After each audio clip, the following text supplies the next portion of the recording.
I pledge allegiance to the flag of the United States of America and to the republic for which it stands, one nation, under God, indivisible, with liberty and justice for all.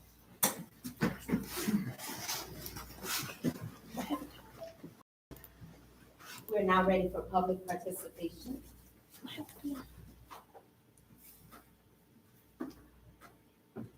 We have one, that is Ryan Novick. Did you not? Good evening, Mayor. No. Chair? Members of the community. I just want to talk about item number 1 on the agenda, which I believe is the 1887 housing something or other, whatever have you.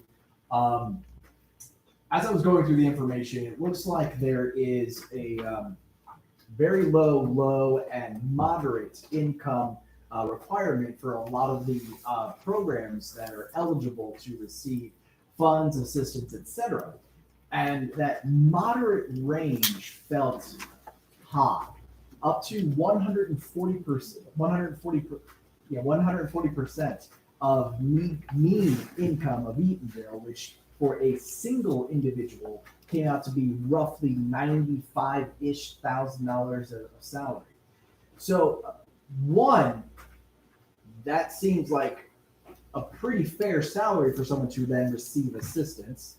But I guess my main is, in an event where you have multiple applicants, I could not find an order of operation for who would have, I guess, preference or priority. So someone comes in, they're at, let's say, 100 mean, and then you have that person coming in right at 140. Do they both have equal footing? I don't know. I couldn't see where the then order of operations or the order of merit from there would happen. So one, I would suggest to maybe revisit at about maybe 120, 130, that 140, bringing a single individual's income up to 95 felt high for the types of programs that are being offered, or then 2, to also include order of merit. It should have been multiple applicants. Thank you. Thank you. That was it. With that being said, first item is the discussion of the 1887 Housing Initiative, and 2 points that are already made. This is just that, the beginning discussions. The information that you see before you primarily is information that's already existing with another municipality, and we need to make it work for us. In regards to why you have it in what you have right now, for me, one of the main things I would like for us to do is to make certain that we're clear on some of the main components. Because like I said, what you see is the layout as it is with another municipality. For instance, we're probably not going to be dealing with condominiums or anything like that right now. The monies used are not the surtax dollars, it'll be the TIF fund. So little things like that, we know that we have to update. So when you go further on page 4, which is page 6 of your documents, and you start seeing like the home buyer loan program, the housing rehabilitation, assistance for special assessments, housing development, then I would like for us to at least say, do we want, say, for instance, the housing rehabilitation to be a part of this, in addition to purchasing and refurbishing and putting it back on the market? Do we want assistance for special assessments? I didn't see that as being anything that we would need right away. Also, the housing development that brings in the businesses to build, I didn't see that as being a component of this program at this point. But I did see at the top of page 5 of the document, page 7 of your package, that disaster relief assistance should still be a part of this program. And the thing that I mainly put in mind is the family that had all that flood damage, and we didn't have a vehicle at that point to help. And the money, the assistance that they did receive wasn't enough to cover the damage. So again, the reason that you have what you have is because from this point, this is a program that is already in effect in another municipality. So we know that it does work. We just need to make it work for us. After you get past the home ownership mortgage assistance, then you see that this program requires home buyer education and counseling, which definitely is key. The Jump Start assistance to me would be more in line of a down payment assistance program, which begins on that next page. Page 8, page 6 of 37. Their maximum award for down payment assistance is $35,000. That's something that we can take another look at. I do like that it's up to 30 years. So you and I'm not gonna go over everything, but I did want to, it was something else I wanted to bring to your attention. And it was in regards to the amounts. I'm getting to the page.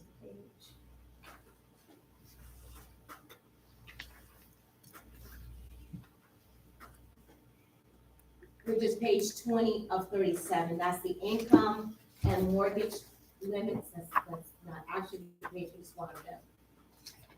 This page is going to, one of the things that will need to happen is we look to see what's happening in Orange County. You know, what programs are out there. Last I thought the median income for Eatonville was around in the 30,000s. So with that at 140, because I calculated it was like 50, but all of that will tweak to make it work. Because I definitely understand, what you said earlier. The other thing that I thought would be beneficial definitely is in these documents, in this program, you'll see where they obviously have a list of approved lenders and agencies that the applicants can work with.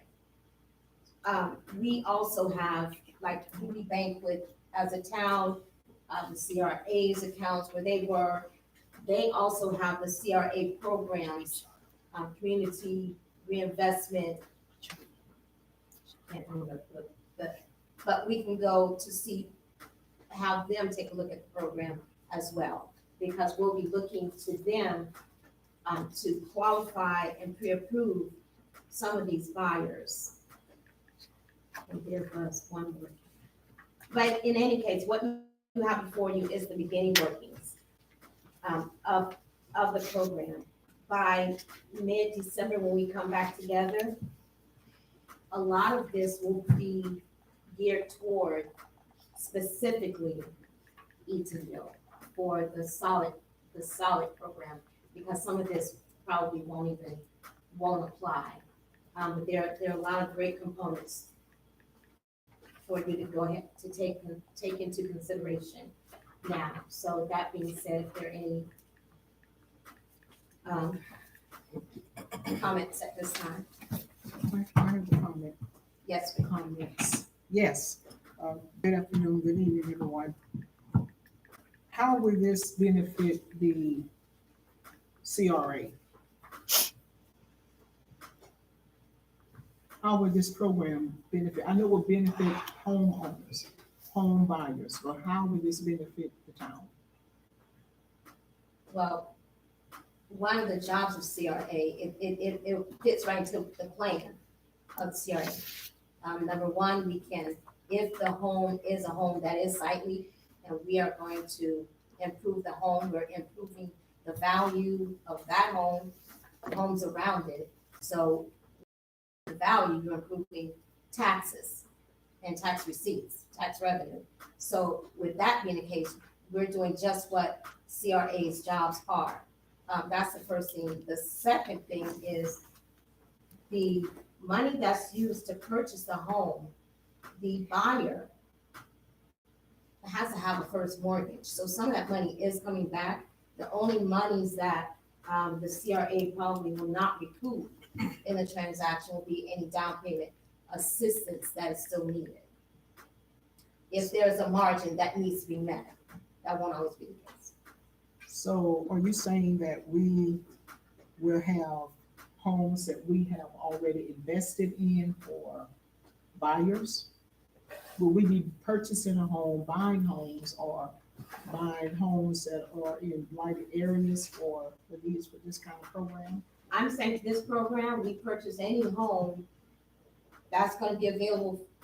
When I say purchase any home that's feasible to purchase, that's going to be available, whether that's someone selling it on the market, whether it's, when you think about the 3 dilapidated homes on West Street, if the seller wants to sell and we can purchase and get those fixed up for buyers, yes. Okay, so does that mean that we would have to put money up, and where the money is gonna come from for us to do that? I know we talked the last time about a house on Fitzgerald, the last CRA meeting that we had. Is that in the same concept of where the money is gonna come from? Correct, CRA funds. I have no more questions at this time. Yes. I'll keep it short.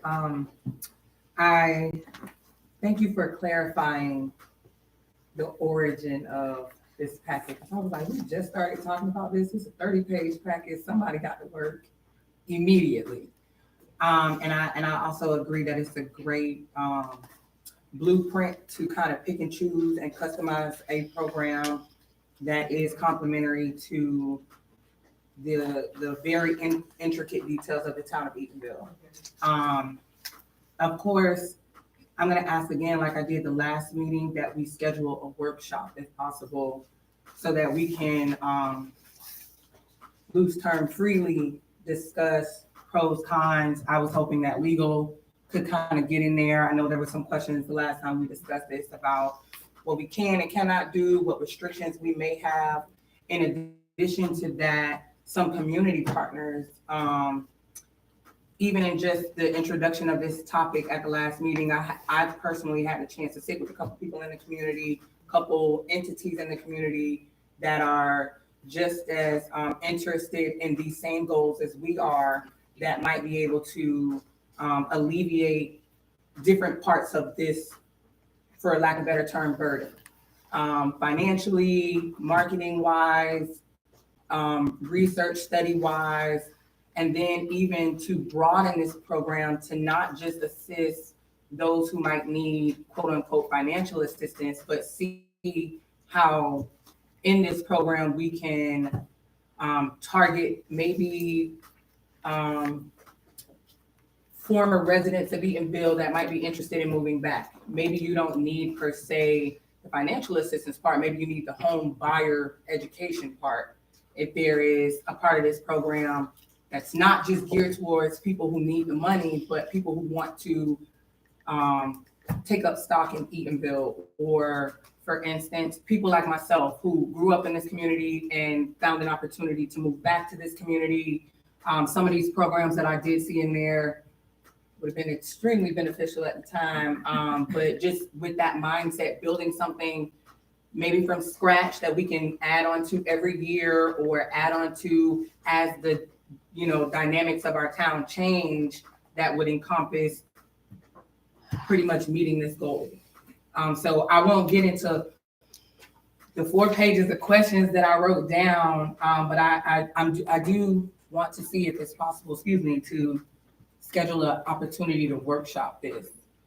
However, I do know that based off the conversation that we had the last time, specifically with the West Fitzgerald property, or the West Street and Fitzgerald Street property, that not necessarily we want to hit the ground running prematurely, but we want to take as many steps as we can right now to potentially secure a starting egg per se, to kind of, if it's possible, again, with council's input, to see if there are some homes that might be available for purchase right now. And then of course, I saw later on down on the agenda some decision items. I think building the program would allow us to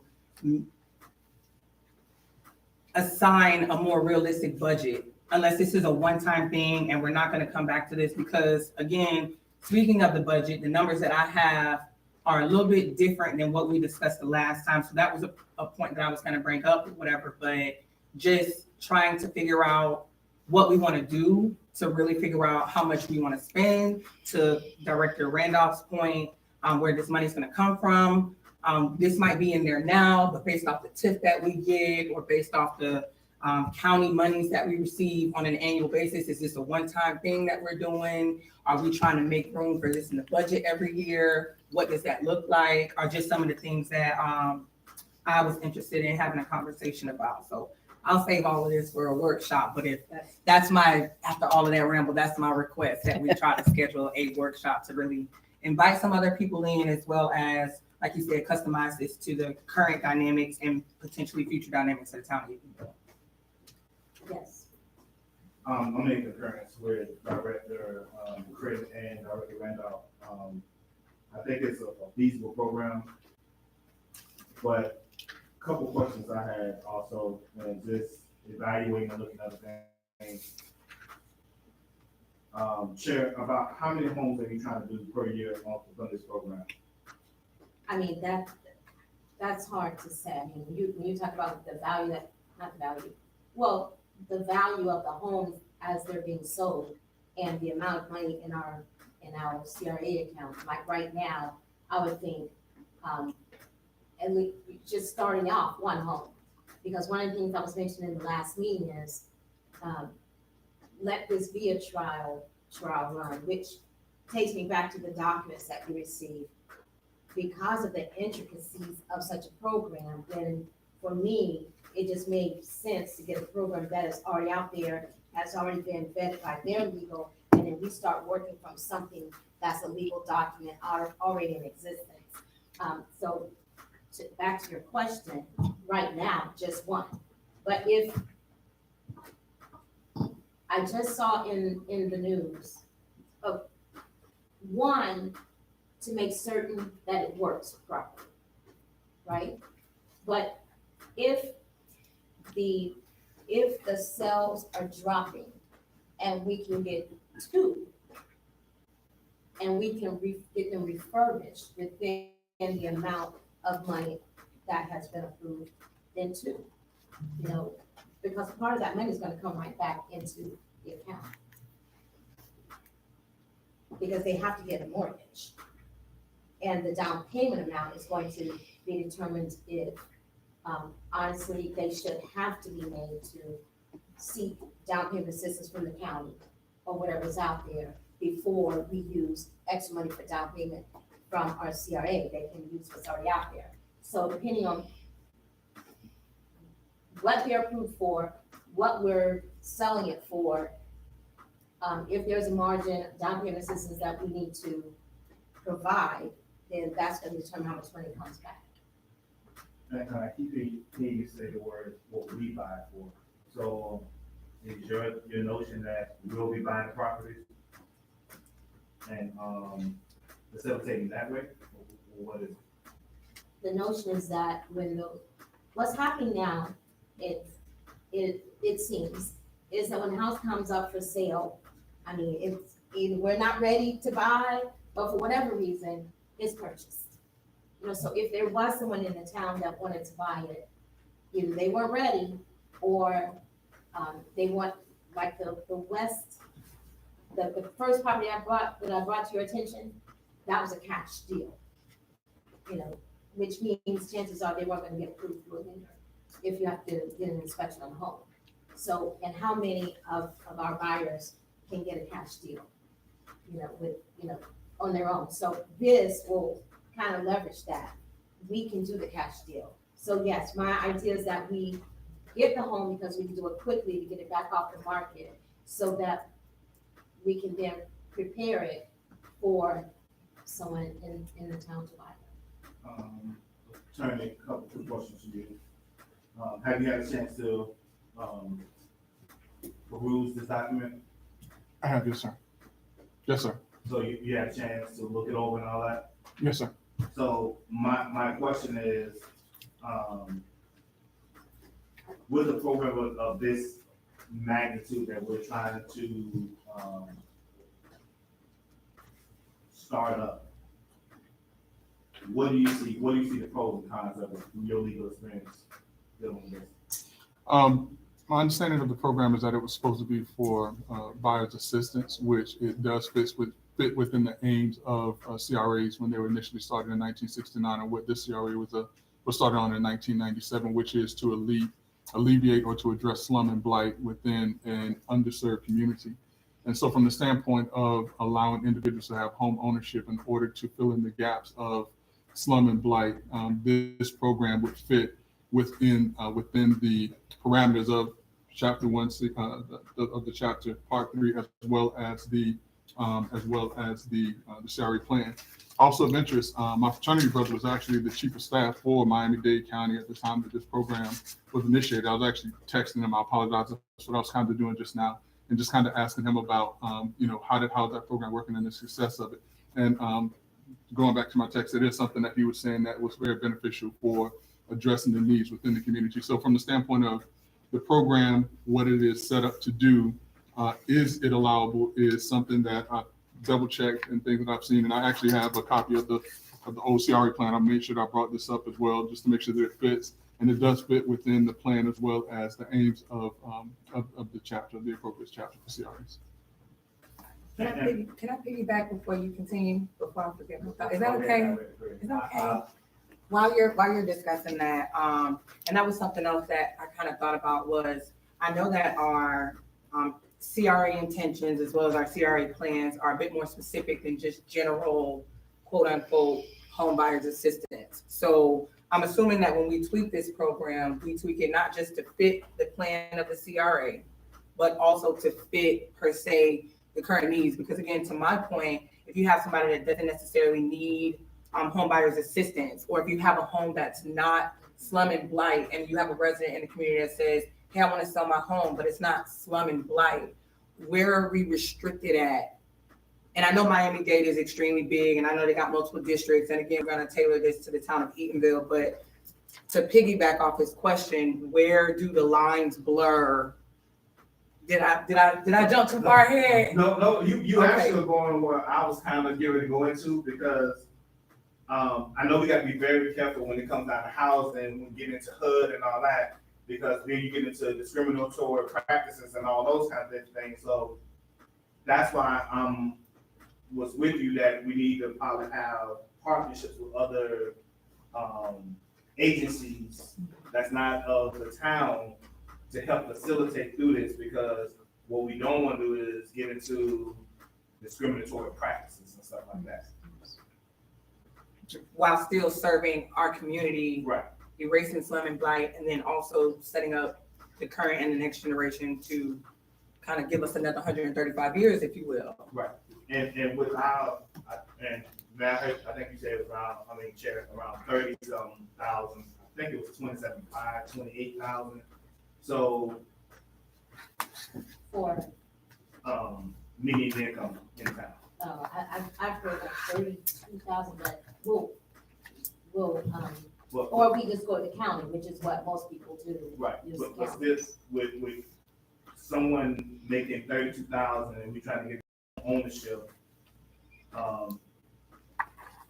it's gonna be a very stringent process to get somebody like qualified for that, unless we get into stuff with like a Section 8 or housing authorities and all that. So I think a lot of municipalities have to button up with the housing authorities and all that to come up with ways. But I guess one of my questions is gonna be to the attorney is, can we limit it only to Eatonville residents?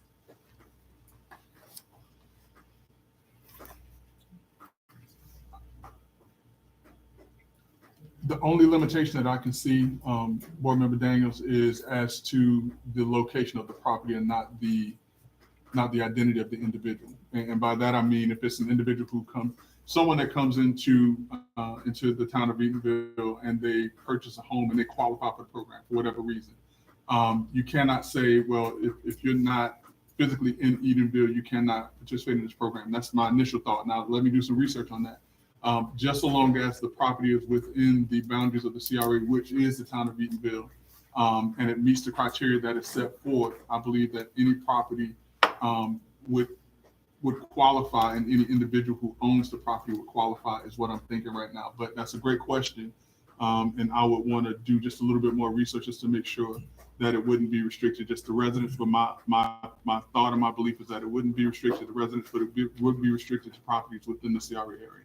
So, which, if I can just interject, so that goes to the other thought, to have the point system. When people apply for, when we had the housing, whatever that program was before, and you have to check the boxes. So we can easily assign a point system. So we're not excluding anyone, but if you do already have a residence here, if you already live here, you have a connection here, then points, that earns you more points. So it doesn't exclude anyone, but it does just give you more leverage. Right, and I think also a point of reference of that, maybe a lot of people also have given up the home ownership of grandma and mama house because they can handle the maintenance. I think that's what the creating is going for. Is we go and help them, if a house is paid for, and we go through and help them make to get it up to code. Because I was at an event today in the town, and one thing that someone brought up was insurance. So the reason that a lot of people are giving up their homes in the historic town of Eatonville and other places is because they can't afford to get insurance put on them. So when a disaster happens or whatever, those properties become dilapidated, they become run down because they didn't have insurance. So if they couldn't afford to have insurance put on it, how can they afford to get it fixed? So then when that investor come by and say, hey, I give you 50,000 for 60,000, they're selling the properties for 50, 60,000, not realizing how much they're actually giving them. So I think if we can start looking at towards something of helping rehabilitate a lot of homes, their property values go up, home ownership will still stay within the residence. But I just think we got to just be very careful on how we do it and make sure that we're not setting ourselves up to be put into a situation. The housing rehabilitation is one of the items on page 4, which, if you allow me, this is the CRA side. One of the other reasons that this is going to be important is that on the town side, we have the affordable linkage fee. So when those developers develop that money, there's money that's going to go on the town side that we don't have a program or vehicle to spend that money. So this can also be used on the town side. So our work on the CRA side is going to support both. So, and I say that because the housing rehabilitation and all of that can also be a part of that program, since, I don't know how much money is going to be in that. Right. So Chair, my thing is also that is, I'm actually gonna throw Director Craig back that alley hoop again.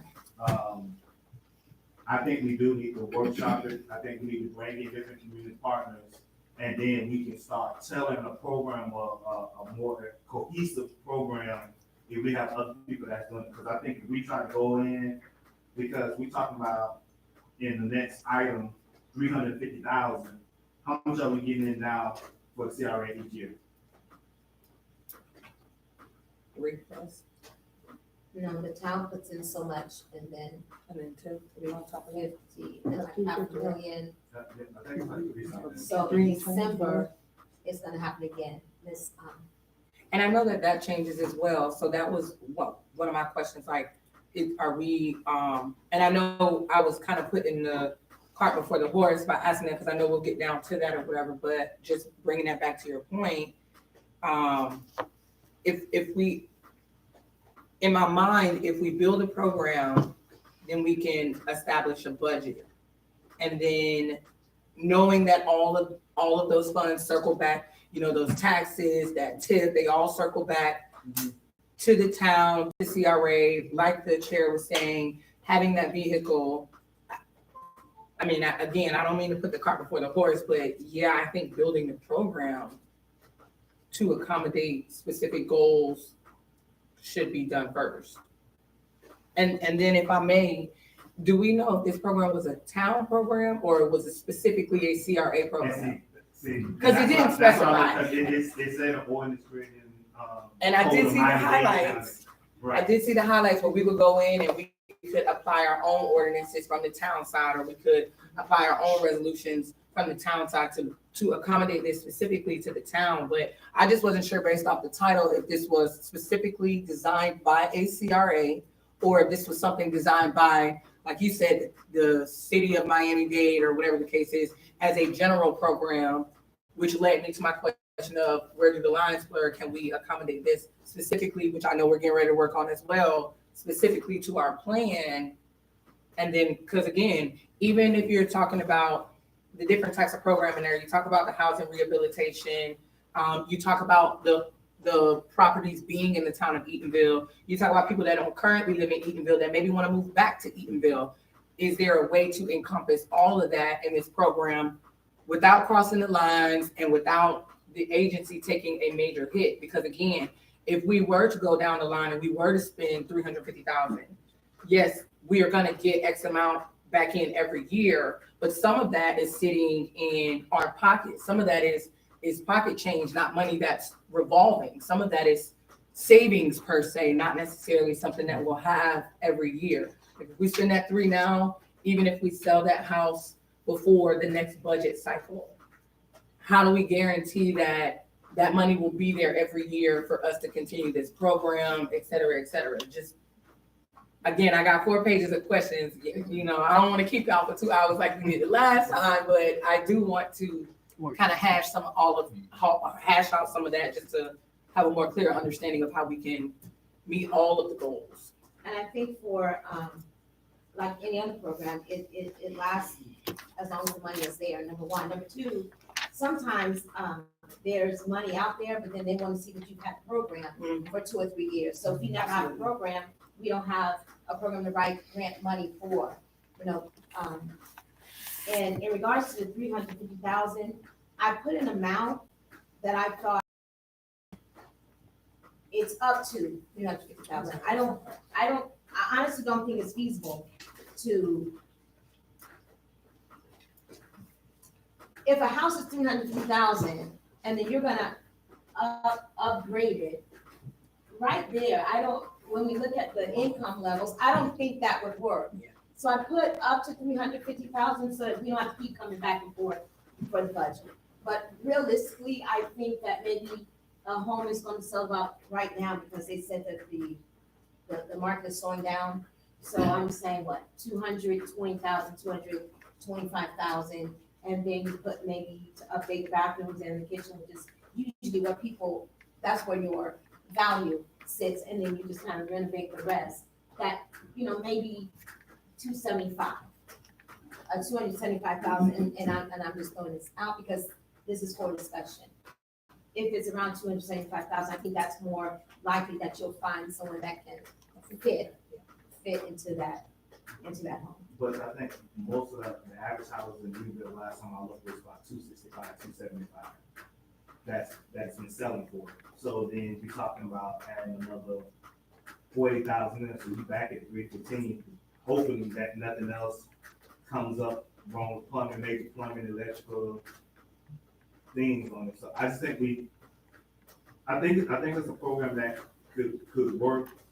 I would just love for us to take the time and bring other agencies in, or other nonprofits and people in to help. And then I think we won't have to foot the bill as much.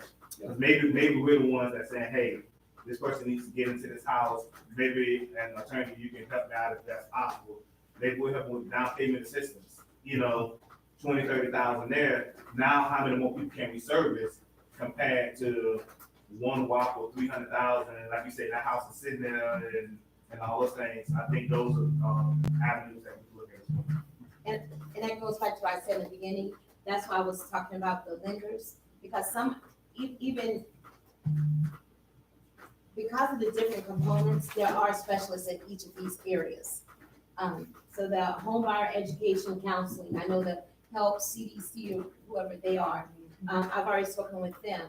But even with that, there still should be like 3 agencies so that they can choose.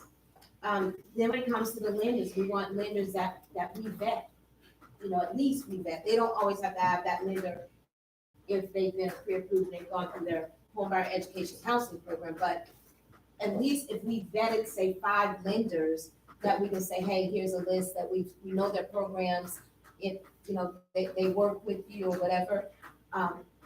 We've done that part. The other part is just people's business. I wouldn't want us to be doing handling all of these aspects, because some of it needs to stay private. So a third party needs to be taking care of that. And that's why you have the lender approving the first mortgage, the home buyer education handled by someone else. And they may even have a program that can just fit right into this section. But for you, it's just a matter of giving you the framework of what is already out there and how it looks. And it starts the conversation from some point.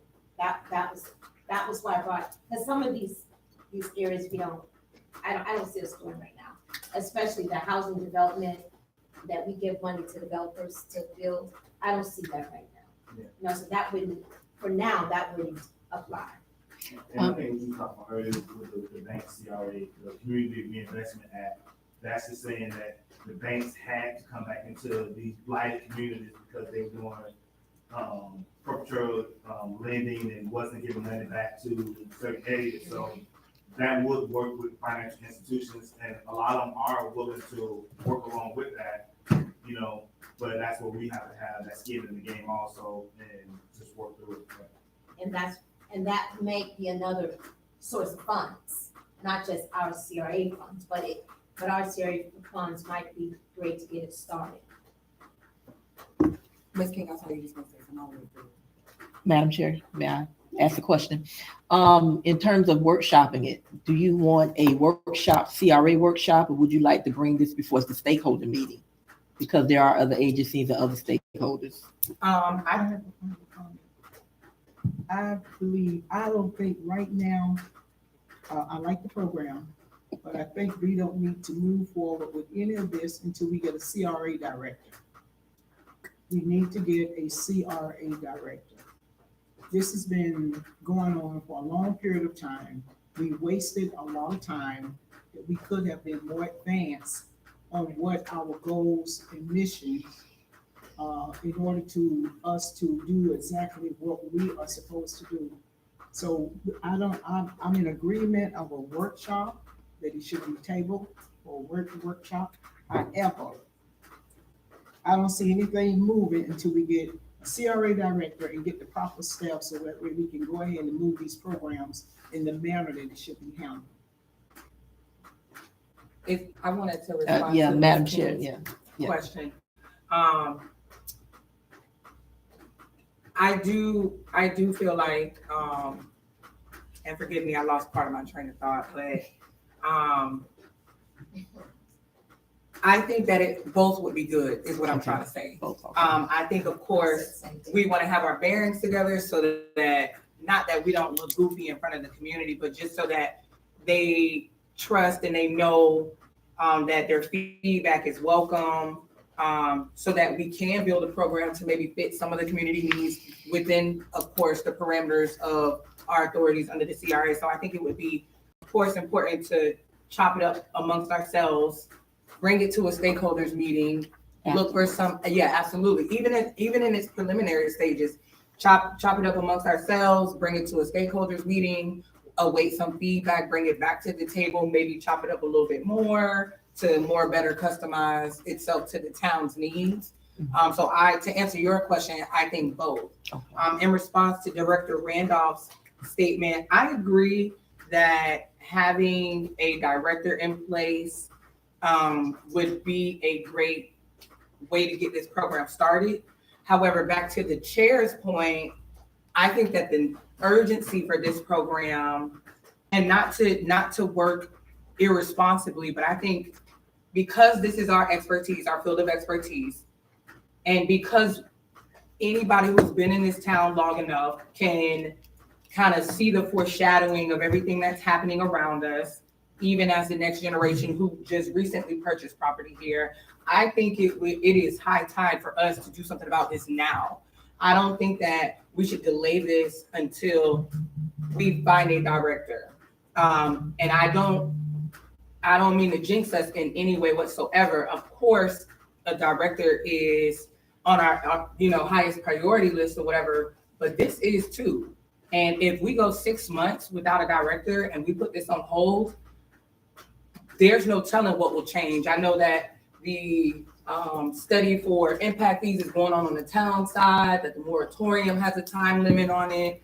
The reality of the urgency of this situation requires the conversation to be had now. I think bringing in a director who might have some experience or who can guide us in certain administrative ways to kind of fine tune this is definitely a great idea, but I think we would be doing ourselves and our community a disjustice if we put this on hold.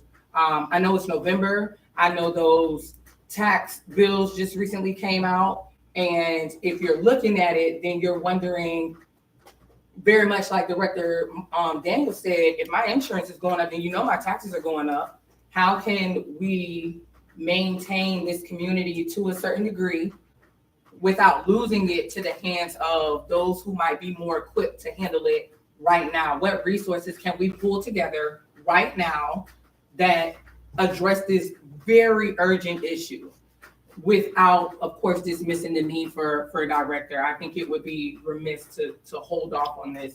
And maybe we should put as much energy into finding our executive director as we are this program, because we all know how important that is and how much that allows everyone to do their respective jobs without putting anything on the back burner.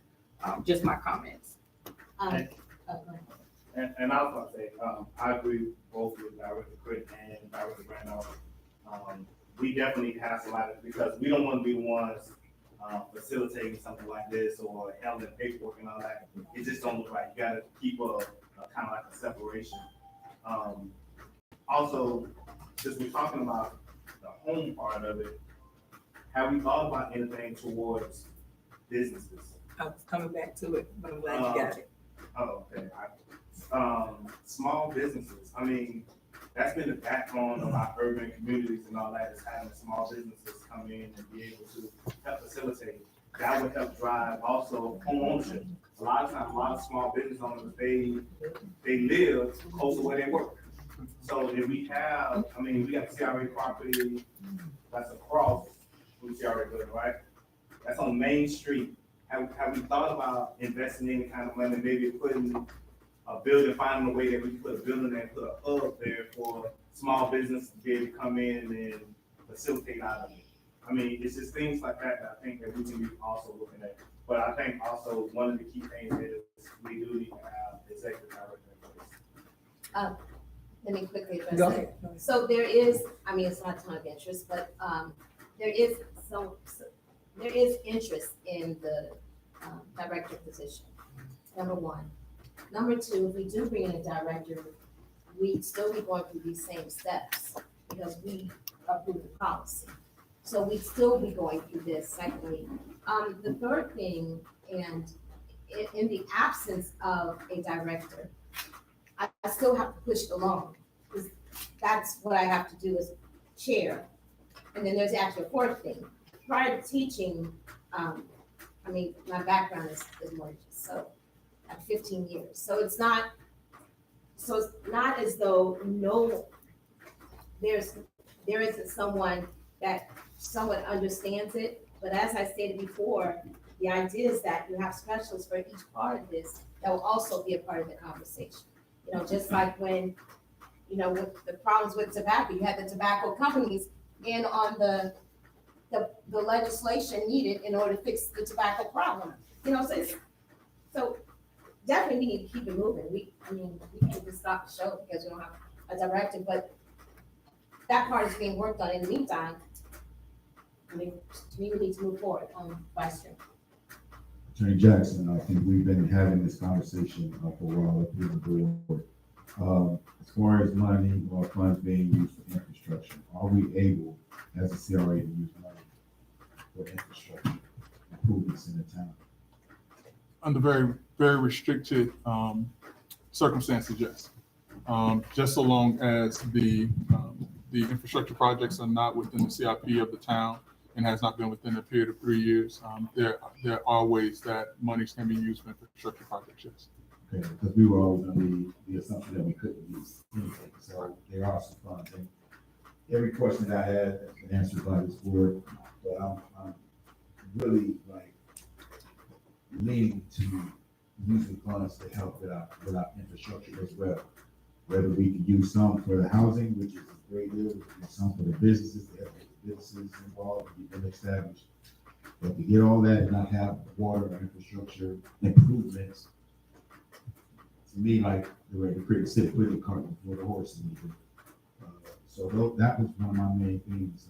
Can we use money for infrastructure to improve our way of life here?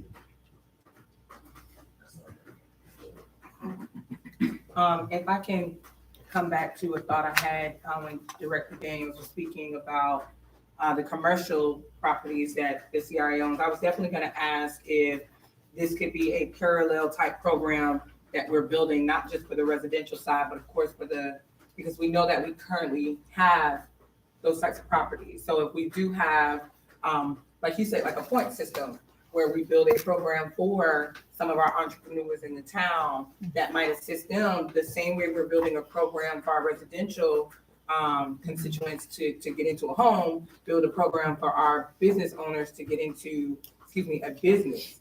And it sounds like, since property is the umbrella that we're talking about, it's possible, and I'm sure you'll do the research with that good old Juris Doctorate, but I'm assuming that umbrella can cover both avenues. And so I hope that's something that we're talking about. And then just to piggyback on another point that you brought up about the specialists in each aspect of the program, because there's no need, like you said, to reinvent the wheel, even to your very comment that this program was developed, vetted, it's been put in motion, et cetera, just knowing that Orange County has even some programs similar to ours. Like I think we have the paint, pave, and plant program, and Orange County has something slightly similar. So like you said, leveraging those resources to add that money to that basically big old bank that we use to kind of help place more home buyers and more homeowners in our community is something I think we should think about as well. And then even, I think another thing that we should be thinking about is that while we're not trying to be frivolous or irresponsible with TIF dollars, that when it's an investment, it's not per se a loss. Like the chair mentioned, like even if part of this program is saying, hey, we're just gonna, pitch in for the home down payment, homeowners, whatever, then that's not money that we're gonna necessarily recoup the way we would if we sold the house. Maybe that comes back in 5 to 6 years of tax revenue or whatever the case is. So I think it's important to keep those handful of things in the front of this conversation, not to be scared of investing the money that the county has access to be responsible for to increase or improve, that fix up of those slum and blighted areas. It's not going to always be in the black. So there will be some times where that investment is necessary so that we don't continue to have slum and blight. That's Or it. that we just use it for what it's intended, to help the citizens that live in that district. In regards, just a question, when you say helping businesses, are you saying helping someone who has a business that wants a building, or someone that's working out of a building in their business and fixing that up? Both. I mean, again, when I'm thinking about the residential side, I'm thinking that the commercial side, to a certain degree, mirrors that. Now, again, I'm not sure what our restrictions are with our authority as far as how those funds can be used to accommodate that. But for instance, and I know that one of those lots is empty right now, but let's say there was a dilapidated building on that CRA lot, fixing that up. Or if there is somebody in the community who might be, again, a small business owner who might be looking for a business that already lives here or doesn't live here, wants to move to the town of Eatonville to plant their roots or whatever in the town of Eatonville. Is there a way, everybody's selling plates and doing hair and making t-shirts or whatever. Is it possible to put those buildings to use in the same manner that we're trying to do it on the residential side, on the commercial side? So a little bit of both, just kind of thinking that where there's residential, there's commercial. Right. Okay. That's it. So getting back to the workshops, I honestly think we should at least move forward with keeping it moving and, so we can get some dates established. I don't know, I'm thinking there are at least 3 workshops we need. 3 workshops. Like one will be for the home buyer assistance, right? One will be for the basic framework of the program, home buyer assistance, and one will be for, I guess, rehabilitation. I don't know. We can look at it and break it down. I'm thinking at least 3 workshops. And one of them quick. Hmm? And one of them quick. Well, I'm thinking. One of them in the very near future is what I'm saying. Not waiting until the next CRA meeting. Yeah. You want to have something prior to. Yeah. I'm thinking December, because, that 3rd week, whatever, 4th week is, Pushing Christmas, the New Year. I don't know how it New goes. Year. So, I guess do a poll, come up with some dates. Okay.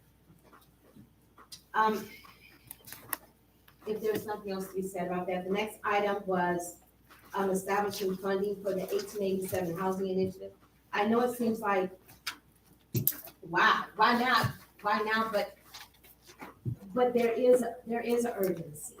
By the time December comes, we don't know if something will come available. It doesn't say that we're even going to, nothing can be done without the board. And even if we need to call a quick meeting, but at least we've taken a step to at least set some money aside to know that we're serious about this, because one is going to propel the other.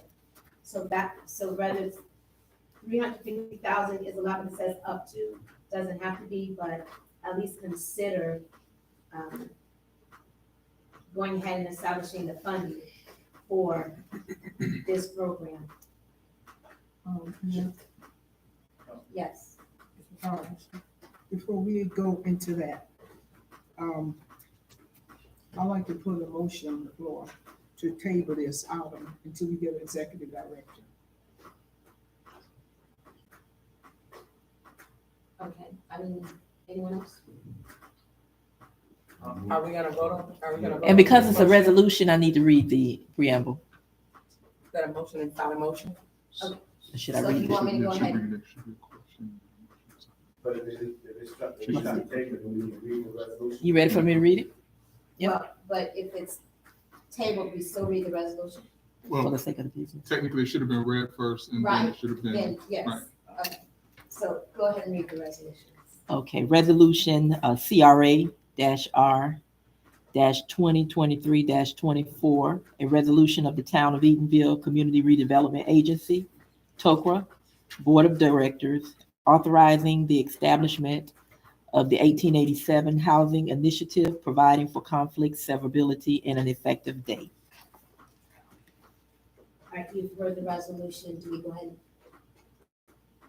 guide me at this point, because Now, at this point, if there are any questions or any unreadiness to the motion, to the reading of the ordinance, and then there can be a motion to table from there.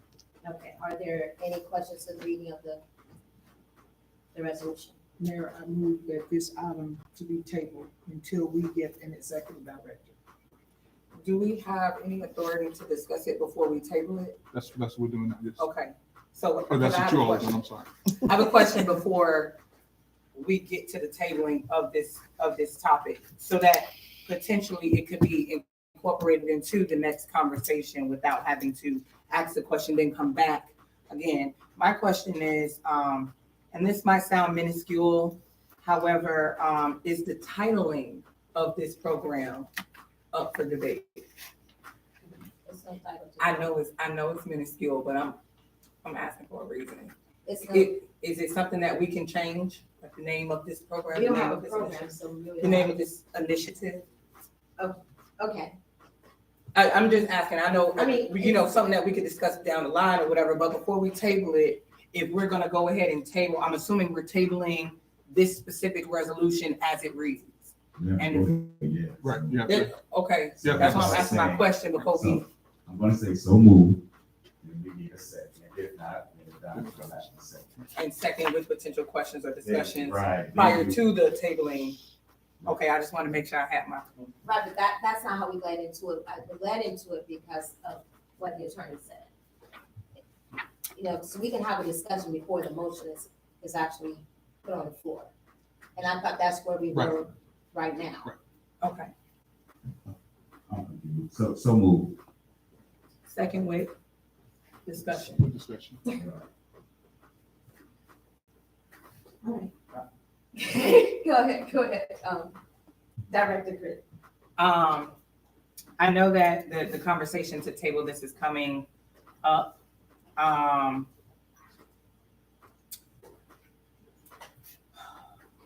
Forgive my pause, I'm trying to find my words. You know what, I rescind that. We can move forward with the motion. Unless anyone else has questions or discussions about this Well, motion. my thing real quick, I think we have to have protocols in place. I mean, you talked about over $350,000 in the budget out of 593,000 that's in there, which would, if I do my math real quick, that's what, $243,000 to be left in there. You still got operations and all that. I think we really have time to evaluate our dollars before we actually put that, and we gotta make sure protocols in place. And cause I heard you, Chair, say, you know, if something comes available, then we need to be able to move quick. But how are we gonna be able to move quick without having a process in place? And that's what I said also. I did mention that. Because there are two things going on and again, it's just maybe just a difference in just how we're thinking. If this board knows that this program, we know that it can work because it's being worked right now. So the question is not, can the program work? The question is, how do we frame it for the town of Eatonville? And if we're gonna have a workshop set up in December, January, you know, if it's an ordinance of anything, that's gonna take some time, but in the meantime, if another property becomes available, to me, that's a whole nother thought process. We get it off the market while we're getting this in play. Once this is secured, now we have a vehicle. You know, we have a vehicle to move the property. To me, they're two different things.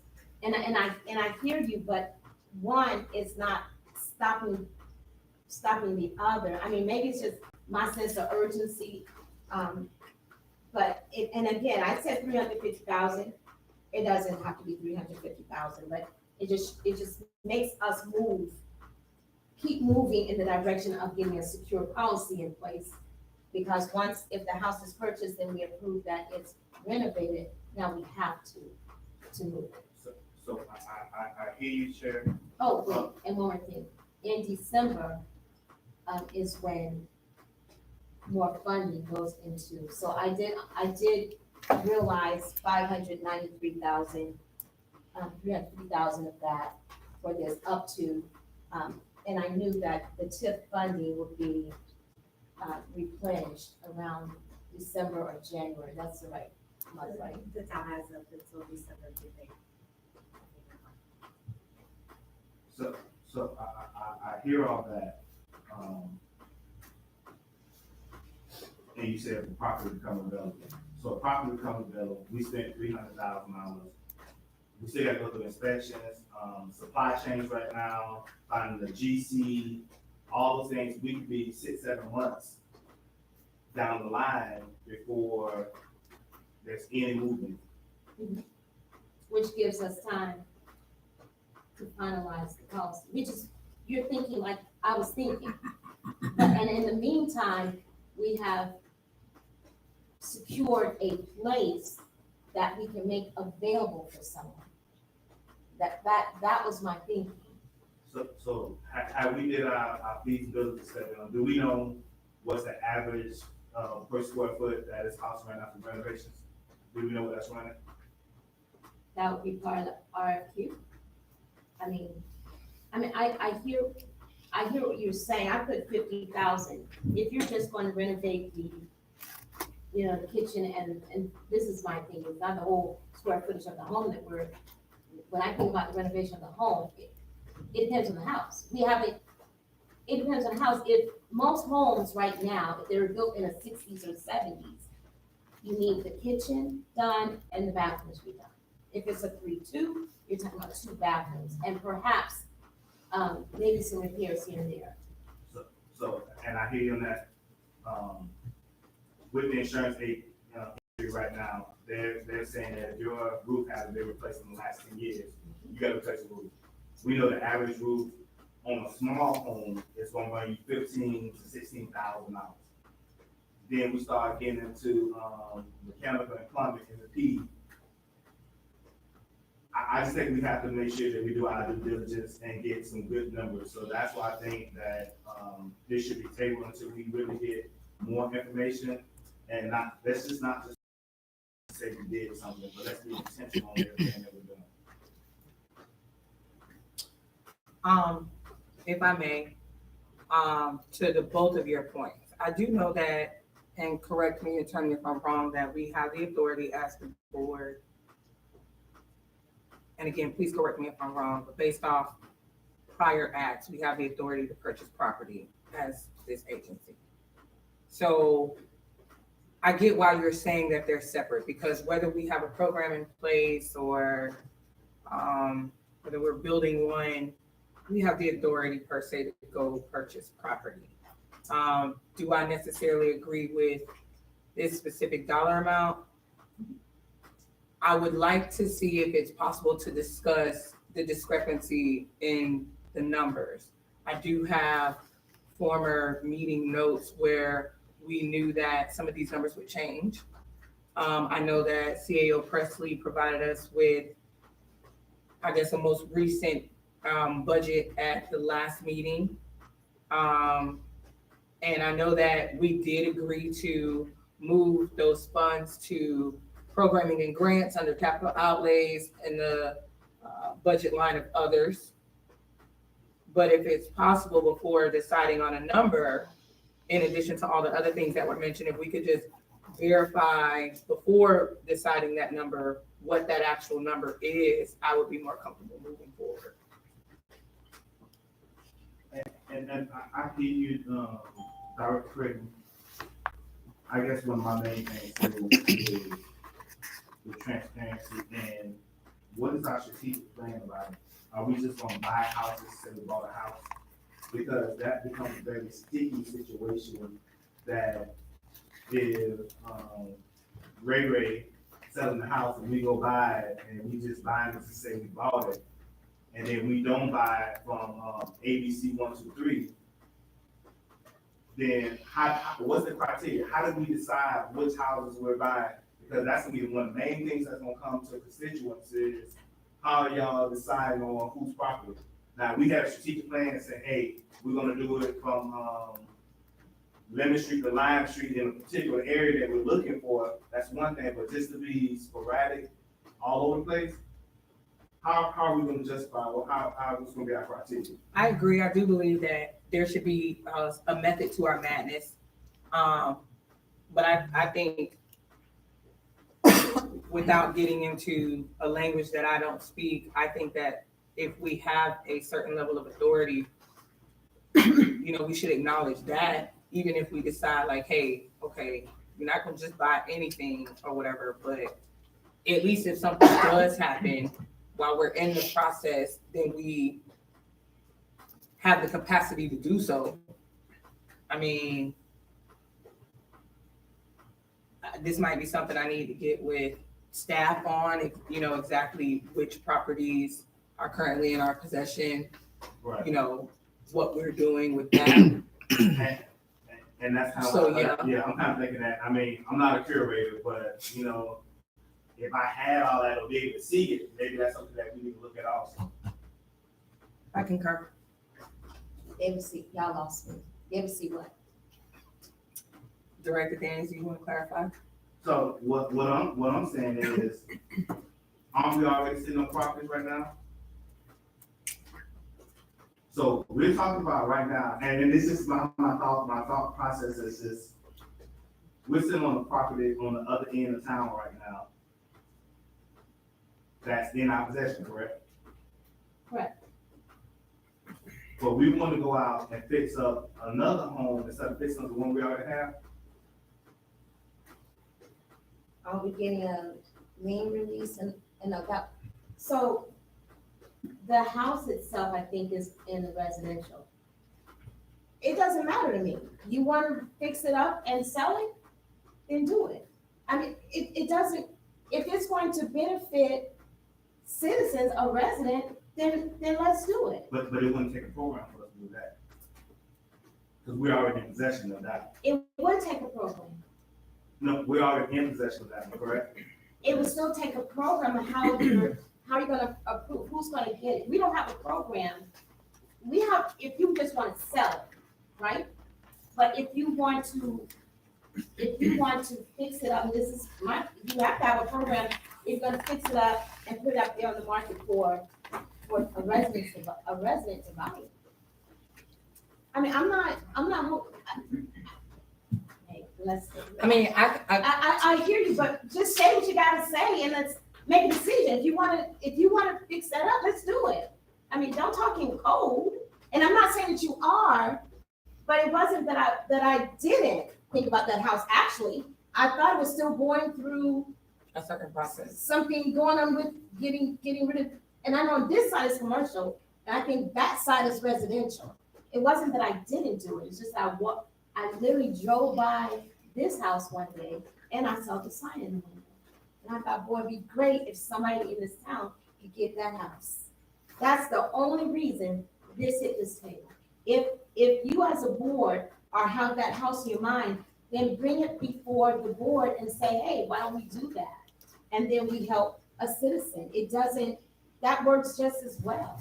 I wanted to clarify that me personally, I agree with your comment when you said, you know, if something pops up like the way Fitzgerald did, yes, it would be nice to, since we have certain levels of authority, to be able to go and make a decision immediately.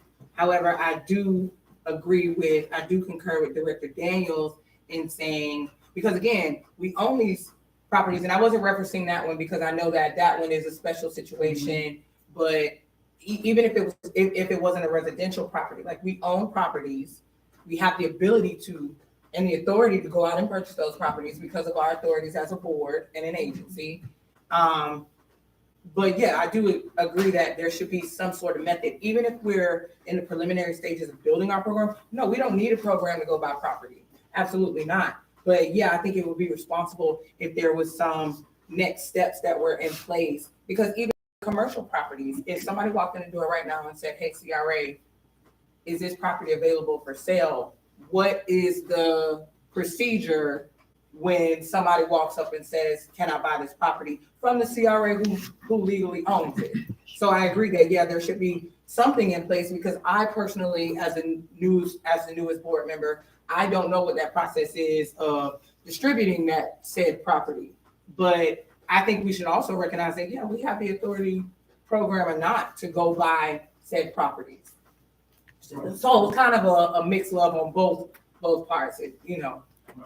And Chair, I would tell you, I'm not talking code, I'm just being straightforward with it. I think we have a lot more digging that we have to figure out. The attorney has already said he don't know if we can just say, hey, it's only for Eatonville residents, because we could be setting up a program that may not be just for Eatonville residents. And then how do we facilitate that? So it's been moved in second to table it. All in favor, say aye. Aye. Aye. All opposed? Nay. next item on the agenda, Before we move on, don't we have to put like a date on the tabling of the discussion? Because unless we're going with the idea that we're tabling that discussion until a executive director. CRA director. Right, and I thought that was the purpose of it. we don't have a date. What date we gonna put on? That's my point. And not to delay this, but if we're gonna table this item until a director is brought in, then we stop the conversation altogether. I am not in favor of that. I'm in favor of moving forward with this. So I'm not in favor of tabling this item via our last vote. I am not in favor of tabling this item until a director is found. Well, that's what the So- initial motion was to table this until we get The initial a motion director. was to approve this resolution.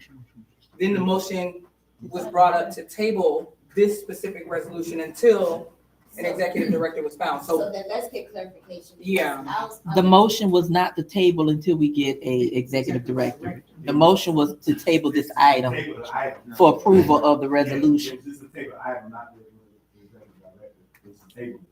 but her motion was to table the item until the executive director. Yes. Yeah, that's what she said. That's why I Yes, said nay, that's what because she I wants to said. table it. I know normally when we table an item, we table it with a date in mind to prevent delay. So if the date in mind to prevent delay is when a director is brought on board, then my answer to that is no. We just sat here and talked about the urgency of this. So why would I vote in favor of tabling it until we get an executive director if there is no set date in mind? So for a question of clarity, we indicated that we wanted to have 3 workshops. Are we not doing the workshops now that it has been tabled? We need to continue. Because if you continue with the workshop, the discussion and the conversation will continue. With or without an executive director, Yeah. which was Well, the then- main part of her entire But motion. then if that's the case, then we need to put that to a vote. Put We what wanna to a vote? if we wanna be technical, let's put that to a vote by the workshop, because this cannot move until we get an executive director and go over some objectives, and then we come back.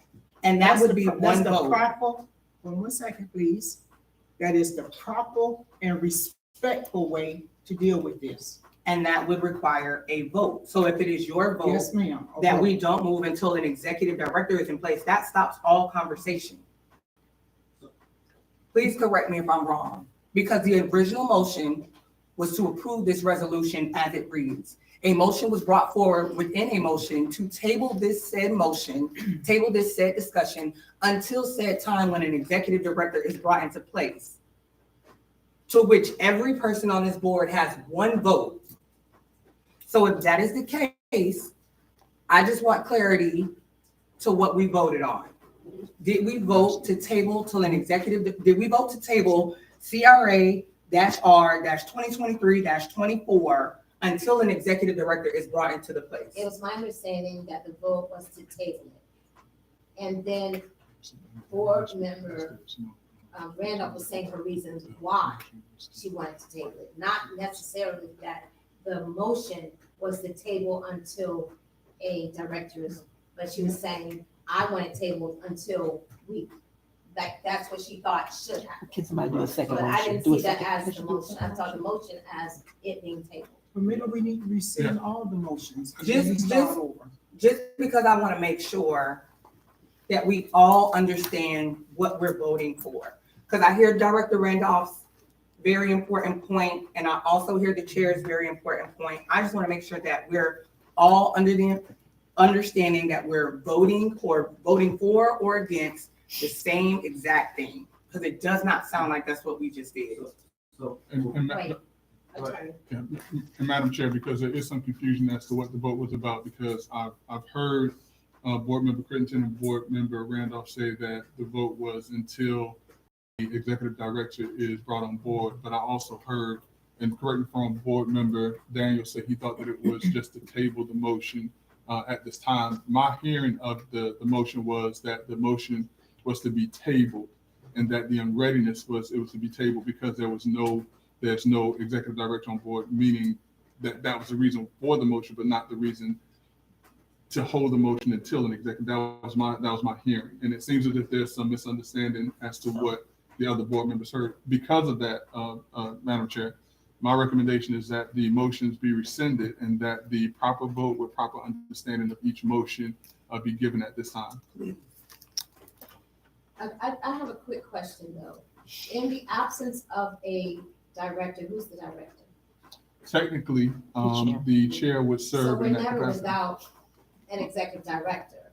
So Why would we're we getting go ready to to that? table until we get an executive director, when we will have one always. Throughout. But we'll go ahead and I rescind it. I just want to make sure we're clear. It's rescinded. You moved it, right? So you got so you send yours, and then who seconded? Critton, Director Critton. And I rescind my second. So, Director Randolph, if you want, Yeah, I'd like to put a motion on the floor that we table item, was it 2023-24? Table this resolution. With this resolution until we hire an executive director for the CRA. you've heard the motion, is there a second? So move. Second. It's been moved and seconded, all, What session? Alright. I'm hearing all sides, and I just wanna make sure that we are moving forward.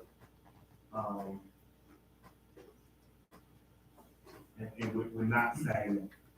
So, Director Randolph, you're saying you don't wanna move this forward without having a permanent executive director in place? Absolutely.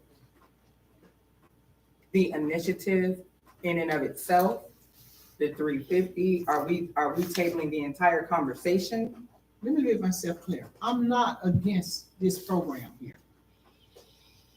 We need to hire an executive director for this program. Well, we need to hire an executive director anyway for the agency. It's been sitting in limbo ever since we started here, over a year ago. And it's time for us to move on Right. and do this in the proper manner. Correct. So, Director Randolph, and I'm just trying to, because I think it's something that needs to be discussed, but I think if we completely table until we get executive director, I mean, really we can't go through no discussions or workshops and all those things. So would everybody be conscious or understanding that we say that we table until we get through the workshops? Can we just table this until we get through the workshops and work out all of the kinks of the process and all that, and then we'll work through the workshops, but then at the end, we can come back and fully go through it, because I think we need to hear it and talk all the way through, because I think a lot of this stuff will end up working out, but I'm with you, I'm not about moving in and funding, but I just want to just not kill the whole thing, that we go ahead and talk through it. So is that possible? Well, you know, it would be, we need to handle this in the same manner as if putting things off until we had a police chief in place. So I feel that we need to give the respect for the new person coming on to give some input about this program. Because our direction for where we want to go may not necessarily will be completed until we hear exactly what a director will want. There may be some extra things that will be in our favor based upon that person's experience. I'm not an expert in housing. None of us are, probably, maybe. But at least we would like to give the opportunity for a director to be a part of the process. That's all I'm saying. And to piggyback off of what you're saying, Director Randolph, it is my understanding that the executive director moves at the direction of the board. So while their input would definitely be valuable, ultimately, as board members, residents, homeowners, business owners in this town, I don't think it warrants a halt on the conversation. I do understand not moving, maybe like Director Randolph, like Director Daniel said, maybe not moving money right away, but I don't think that the conversation should stop until we solidify a permanent executive director. Because again, in the absence of a permanent executive director, the chair does serve in that capacity. And again, to your comment about expertise, with her background, I think that her opinion would be valuable with that expertise, as well as a board member on this board. But to stop this conversation completely until someone is physically hired in that role, I think is irresponsible. And I do respect your comment that it is respectable to make sure that they're included as a part of that conversation. But because they move at our instruction, I think we should have this conversation now. And so that's my thing. I think we can continue to have a conversation. I am with not moving any money or authorizing any money right now without having this program fully vetted through. So that's why I think that we can just table this until after that third workshop, and then we can come back and talk to it. So, but I'm with you that we need to have the right individuals in place, because maybe it's not the executive, because we may go through this program and find out that we can put another designee or somebody else in place to oversee the program to keep the separation of it. So I think we just need to take adequate time to facilitate through it, not necessarily put it on hold because of the executive director, but definitely not move any funds or anything start moving without having an executive director in place.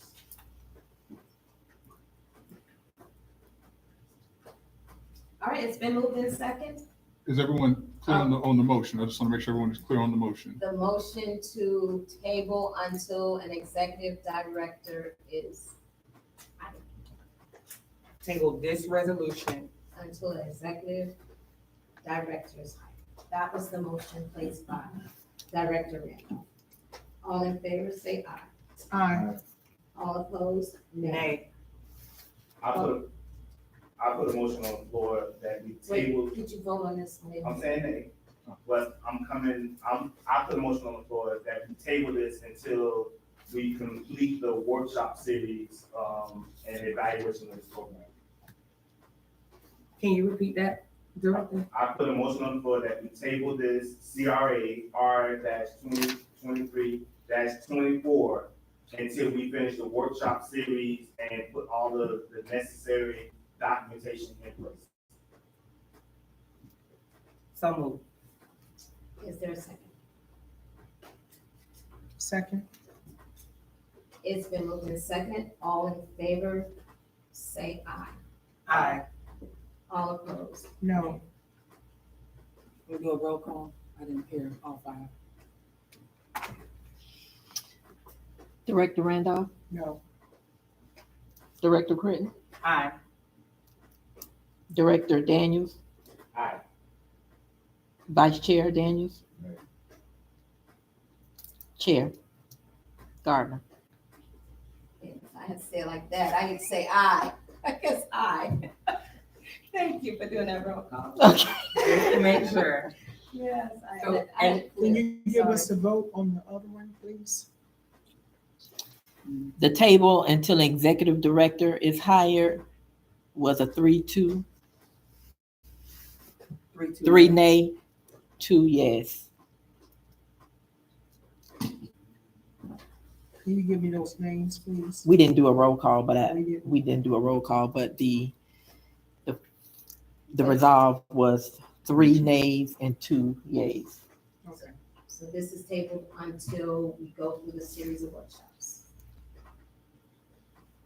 All right.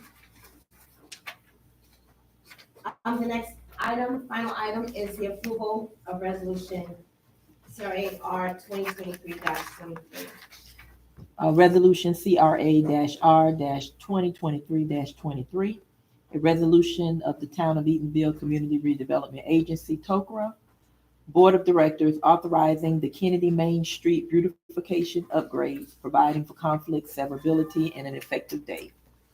All right, this particular resolution is just to upgrade the Main Street and pull out the the old plans, fix the vegetation and put in new landscaping along Main Street, which is definitely one of the, objectives of the CRA. And once that's done, the maintenance of it goes back to the town. The CRA is not cannot do the maintenance. Is this the discussion here? Just to So is there a motion for resolution 2023-23?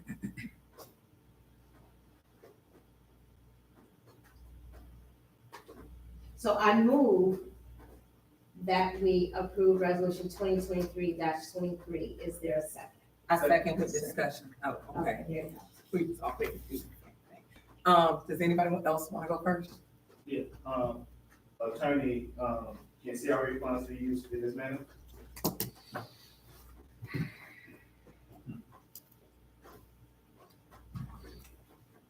I go back to your plan, and that's what I go back to.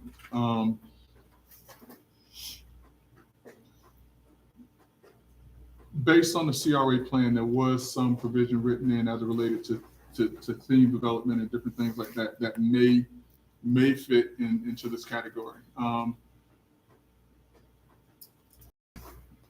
So before you go, so you haven't been really brought up to snuff of what this is, correct? Just from what I've read. So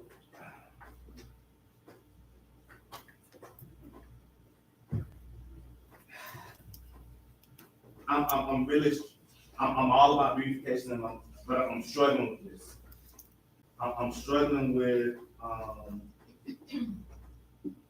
moving $50,000 in beautification and all that, and we haven't found any other way of doing this. So it's a struggle for me right now. A true struggle. And that's how I want to know the clarity. I mean, can the CRA do it? And our plan, I mean, this is the initial plan that you're talking about, that you look back into, Yes, sir. and we haven't updated it. No, only. That's the 1996. 1997 97. plan. But it's also, I don't have the newest, but municipalities do this under their CRA. And we cannot do the maintenance of it. That is a town function, but you can upgrade beautification on Main Street because the idea is that it attracts, when people come in, enter and leave, it attracts people wanting to be here. I mean, But, okay, I get that, Shannon. But we knew this during the budget cycle, right?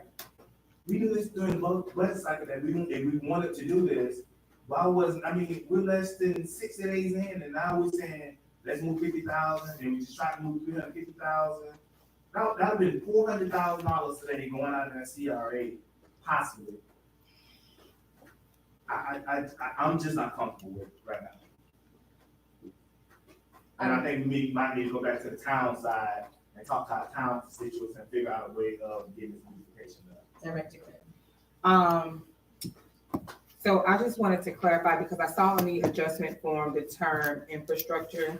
So back to Vice Chair Daniel's point, do we know, is that a wording thing? Because I see beautification and then I see infrastructure, and I think those are two different things. So with regard to restriction, so if they're saying that we're limited as far as infrastructure, there's other ways, of course, to beautify Main Street without using that term. So then my question becomes, is this a current town project? Because I know you're saying that the CRA cannot maintain it, but isn't it also true that if the town is currently working on a project, or if a project is in the CIP, that we can't specifically touch it? Can we get some clarity on that? Because I do like the idea of sprucing up Kennedy Boulevard. I am familiar with a former program by the name of Main Street, not sure if that was the intent of said program. I mean, this is our main street.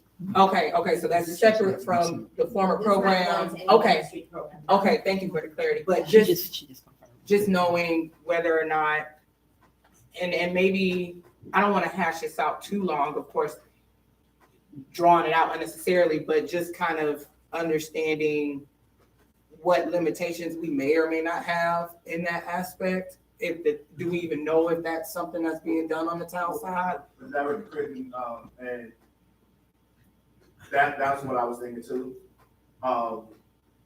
This project was already started on the town side. When the town went and pulled up the planks and all those kind of different things, it made it become a town project instead of a CRA project, correct? And when you say that, are you referencing like the overpass, the The brick trees roads? and all of the brushes and the trees and the planks all pulled up, didn't that make it become a town project? I look at the SIP plan. The SIP plan makes it a town project. The SIP plan. And that was the SIP specifically. Do So we know if this is something that's already in the SIP? And if so, I know that there are ways that the town and the CRA can run parallel without doing the same project. Like I think they told us in training, if the town is doing the road, you can do the sidewalk or something along those lines. But is there a way that we can get clarity before, I guess, I don't want to say moving forward, I don't want to hold it up too long, but I mean, can we specify to any degree what this beautification looks like? I know this is kind of preliminary, but When you say specified, it's like, because I know right here in front of town hall, it's really pretty. Savannah, Georgia kind of street, but are we saying, okay, between I-4 and maybe Catalina Park, we want to put palm trees, or we want to put a new median, or like what does beautification mean without being overly specific? I'm really talking about right here in our main street. Just this main corridor Main right street here. corridor. Okay. From where to where? Chair. I'm at the Daily opening of Hall? our gate, our entry gate From the right gateway? there. Yeah, on both ends, to the gateway, on both ends. Where's the other end of the gateway? We enter right there. I know, right by By Family the Dollar. Dollar and down there by St. Lawrence. Right, okay, St. Lawrence. okay. And I would think it's gonna go even along the sidewalks, because, I mean, it's dead, everything out there is dead, it's been dead for years. It's been dead for years, so, What's currently on the corridor is what you're saying is what's there. yeah, all this Okay. Main Street corner, all the, I mean, some of it just should have been pulled up a long time ago, whether it was pulled up yesterday or it's dead. I mean, it needs to be redone. I have a question. Okay, it says up to $50,000. How was that amount derived? Did someone have a quote in mind or a bid in mind or some plan as to what amount will be needed for this particular project? When I spoke with Mr. Presley, he was saying that would be about how much he would need. That's why we said up to, because they'd have to get all the quotes in and to know how much it'll cost. So do we know, we know what the scope of work is, correct? Yes, from the landscaping and the vegetation to there is irrigation in there already, but it's not working properly, so it needs to be redone, looked at and redone. So instead of approval, can we just put it out for RFP, RFQ, and ask what this is gonna cost? And then we can determine that after the fact. I don't think we have to put a dollar amount, because that means if we go ahead and say approval up to 50,000, is that, then we're gonna bring back for another vote on approving it? No. Right, You so, just can't go over 50,000. so why don't we just put it out for RFP, or RFQ, to find out what it's actually gonna cost? Because I think actually, I put the RFQ process there, but it's really just a matter of calling and getting quotes. Because you're not just looking at, you're looking at different pieces. You're looking at, it might be a quote for the irrigation, a quote for, so So, it's just a matter of getting quotes, not an RFQ process. so let's just go ahead and do an RFQ request for quotes. and go from there. Then we bring it back for the vote of, awarding whoever is gonna be the one that's gonna get that contract or that bid. And that'll give the attorney time to do his due diligence to figure out if it's actually gonna fit within the scope of, the CRA. I just want to say, yes, sorry, and Mr. Presley is clarifying some things when it comes to this. So, the $50,000 is because that the in-house preparation work for the beautification, the digging up and everything will be done in-house by our public works. So we would be just hiring a landscaping company to come install plants and stuff. So then my question would be, in regards to the budget adjustment, because I'm assuming that that's clarified in here as well, that we're making that budget adjustment. Is it necessary per se, since we have it in others, and y'all can educate me on this, is it necessary if it's in other and it's under projects and programming to establish a specific line item for this project? And if so, that's fine, I understand that. If so, do we need to retitle it? Because it's titled infrastructure, which again would lead to additional work by the attorney to determine whether or not this falls under that itty bitty little part of infrastructure that we're allowed to do. And then if that public works activity is considered infrastructure type activity.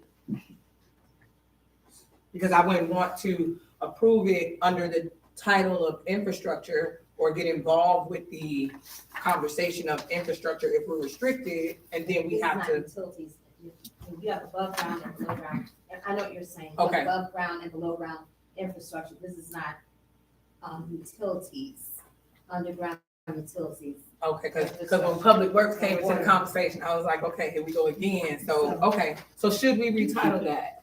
If we do need to make it a line item, should we retitle that to maybe beautification improvement or something like that? He did not say how much, but he did say, the irrigation systems have already been checked, and if we do the RFP process, it will push the project to summer 2024. So Did it they could come be in sync? quotes. Okay. Is that the start of the project would be summer 2024? All right, in regards to the title, I know we can change the title, because this is gonna be the account description. Okay, I mean, we could say Main Street upgrade. okay. Just to, keep it as least amount of sticky as possible. And then I do have a piggyback question off of, Director Daniels, as far as, if maybe holding off until we know for sure. And I just have issue with how do we pull numbers out? I mean, how do we come up with numbers that we put out there? I mean, we can go ahead and request the quotes for it and then bring it back as a resolution to move forward with it. I mean, I just think a lot of stuff we just throw out there and say, okay, let's do it. And then we sit back and we look and plan it afterwards. And I think we have to do our due diligence on it. Just like on the last thing with Director Randolph talking about, having a director and all that. And that's why I went that direction with it. Like, hey, let's get all our information together, because we're asking right now for $50,000 for beautification out there, and we don't even know what the scope of work is. But you want me to approve to move $50,000? The scope of work to put in What's all included in $50,000? landscaping, and it's up to, So what's in the scope of work, Chair? to put in landscaping, Okay, so is the landscaping, are we putting in more trees? Are we putting in shrubbery? Are we going to do whatever else we plan to do? Are we putting in the sidewalks? even if I was to say, oh, we're just gonna put in, plants along the sidewalks and down the median, if the landscape guy comes out and says, or female, comes out and says, I suggest we do this instead, they can make tweaks. I'm not a landscaping company, and although I understand what you're saying, we have administration that will get the work done. Even with them, we have people that do know. You're asking me, I don't know, I don't do this job. But what we're doing is saying, hey, here's the money, we think we want to have at least this, up to that amount. If it's not going to be that amount, then I'm not gonna just spend it because it's there. So- So if you wanna reduce the amount, but I really wanna table it and get more information. And if you're telling me that landscaping is not maintenance, now if we were going to put a brand new curb out there and add plants to it, okay, that's adding a beautification. But if you want to replace existing trees and all that, that sounds like maintenance to me. maintaining what you put in, this is after the installation. After the installation, it's up to the town to make sure it's watered and fertilized and all of that. That's what I mean by maintenance, not installation. So if a couple trees or a couple brushes get run over or taken out, That's really up to the that's town. maintaining. That's really up to the town. Once it's installed, it's installed. I'm along with the attorney right now. I have questions on that, because that sounds like maintenance. A former, organization I worked for in Altamont Springs, if trees weren't there and they came out, they consider that maintenance, that you had to maintain and make sure that you kept enough according to code. That's more maintenance. If you have someone come to your house and install, flowers and plants, and they leave, they don't come back and maintain your yard, you do.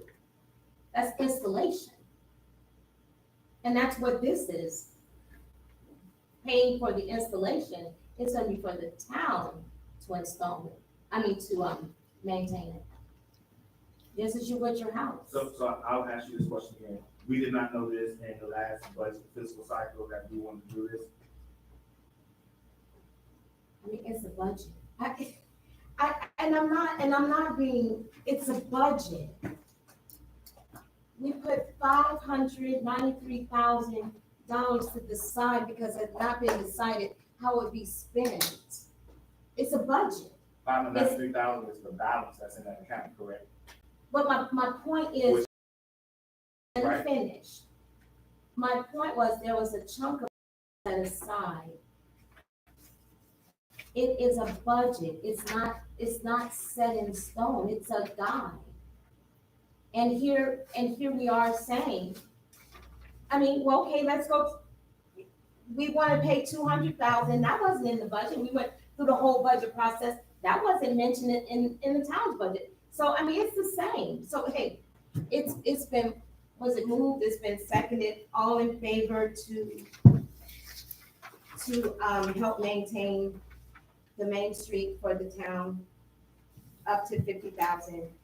I say aye. Before you proceed, I thought we were gonna find out if there was any overlay or any restriction.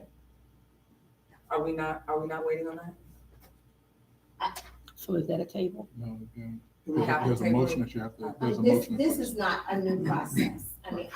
It's not a new process. And the question that you're asking, The CIP side? right, if it is, we don't have to do it, but I know this is not a new process. I don't remember being in a CIP. If it is, we're proving that it is, just like most resolutions, if anything is against the law, it can be done. That's part of the resolution itself.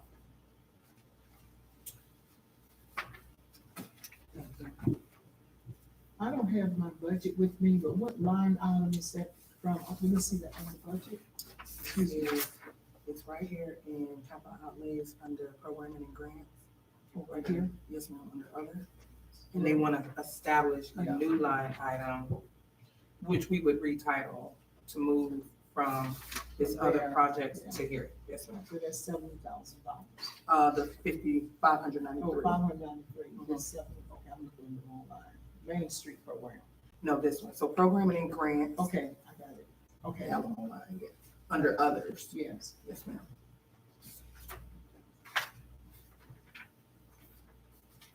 Okay. All right, so it has been moved and seconded. All in favor of resolution 2023-23, say aye. Aye. Aye. All opposed? Nay. Nay. We get more information.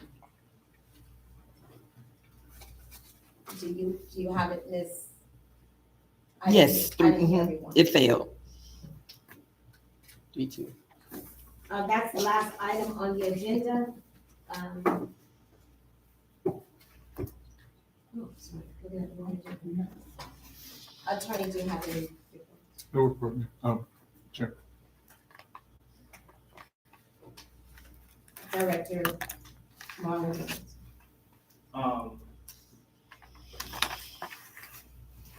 I would love for us, when we come to me, to have a lot more clarity on stuff.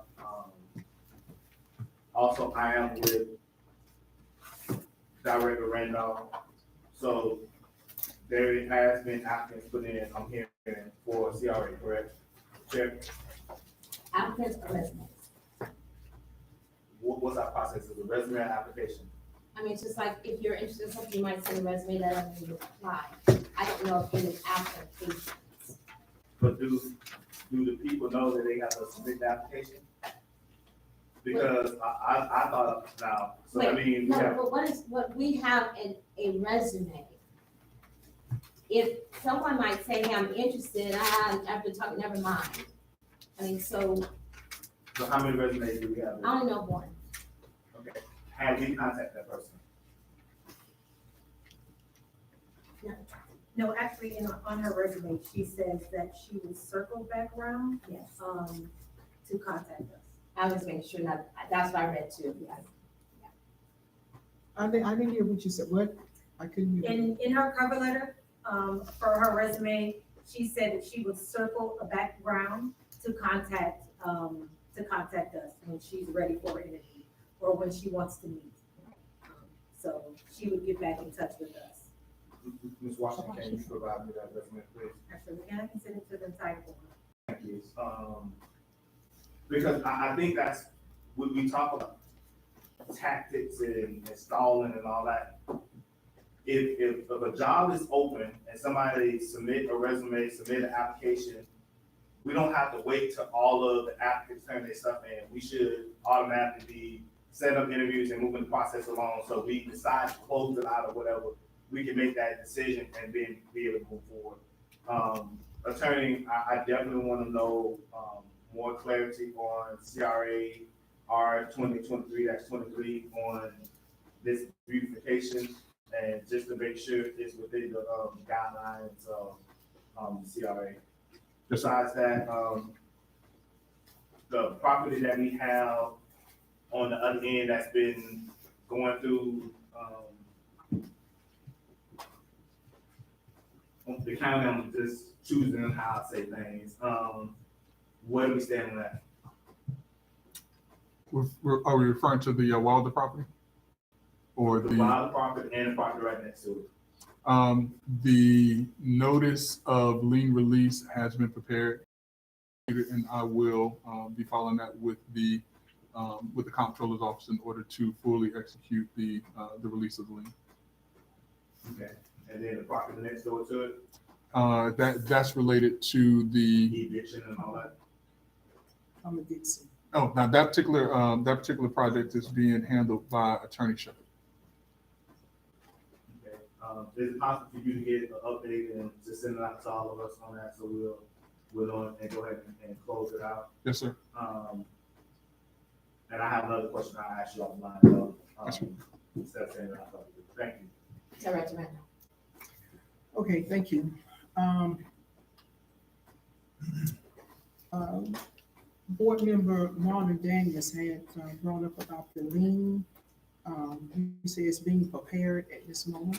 I mean, doing sometime it's being prepared. It is prepared and executed. Yes, ma'am. Okay. As soon as we get that and you forward it to Mrs. King, we would like to make sure that we get a copy of it. And also, Mrs. Nicole, you had mentioned about the applicant request. Since we already have been in receipt of an application, can you be so kind to send me a copy, please? I'm sending it right now to the whole board. Okay, all right, thank you, appreciate that. Yes, okay, also, I'm very concerned to make sure that we are hiring qualified candidates for these positions. That is a very important part, because when we don't hire individuals who are not qualified, it requires more training, more time to get everyone on the level of being satisfactory in their job performance. And this is very costly to the agency. We have two main positions. I'm going to repeat this again, and I hope I don't have to do it again. Two main positions that we just basically been holding off for a long period of time and not getting anything accomplished. So we lost the potential of a lot of opportunities. And one of those opportunities is what we discussed tonight for almost 2 hours on one issue concerning housing for the CRA. This is what happens when we don't hire qualified individuals. This is nothing against any individual who was hired, but it's just the concept and the procedures that we have. And we have missed an opportunity that we could have had good housing programs here. We missed an opportunity that we could have had improvements on our streets, things to do with our sewer, our water, and those things. We just now begin to start getting people on board who have those skills. So I hope we don't have to continue this practice. Still have a lot of concerns about what's going on with a lot of the information that I'm not getting. And if I don't get the information that I requested, I've done, some of them have done twice. I still don't have the information. I'm just going to move forward and file a complaint. And I'll be doing that no later than Monday if I don't get my information. What Because it's information do you need? It's not right. What information? I requested for all employees that's been hired in the last 60 days. I don't have that information. Hire from CRA? No, overall for the town. For the CRA meeting, what CRA documents have you not received? I asked some documentation for when Mrs. Nicole was hired up to the present. She was hired on the CRA. And there are some other documents that I don't have, and that's no excuse. Okay, next.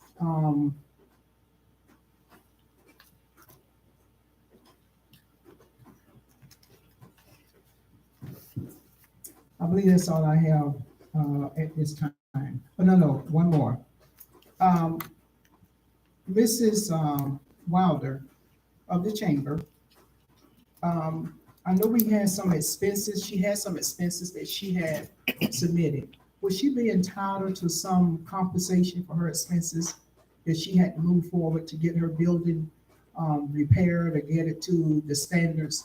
Because the previous contractors were unlicensed and they did not do a just job on her facility. That would require some research from me to determine who, if anyone, would be responsible for repair of any damages. So I would have to know who the contractors were, how they were engaged, and different things like that. So I wouldn't be able to answer that right out because there are different variables that I would have to know about. Yeah, she's looking for some kind of compensation. And she submitted all that information previously in the last couple of months.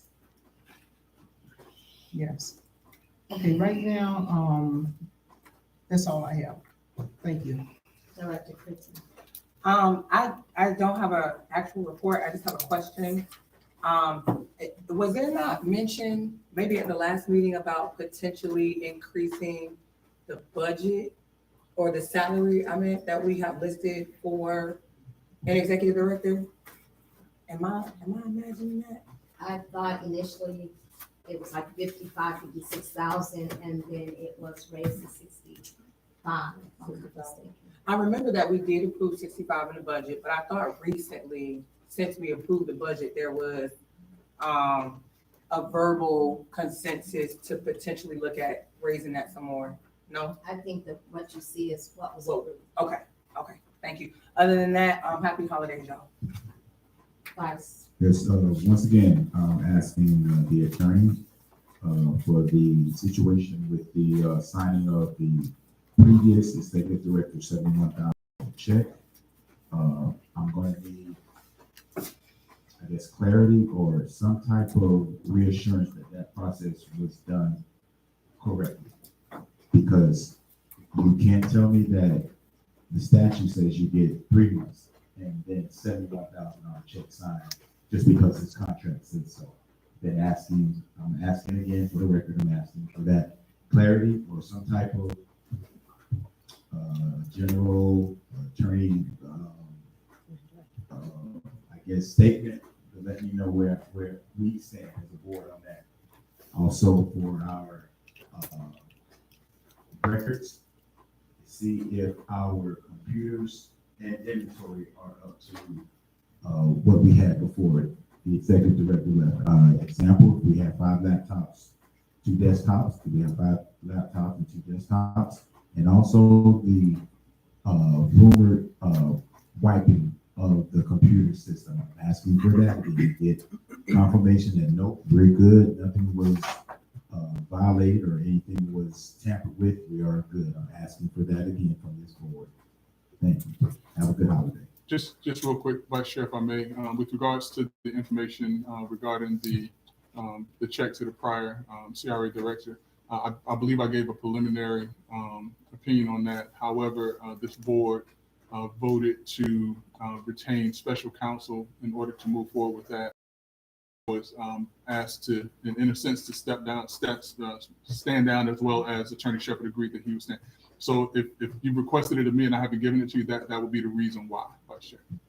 Okay, so where are we at on that process of getting a independent attorney or an independent audit service to look into that? Where are we with that situation?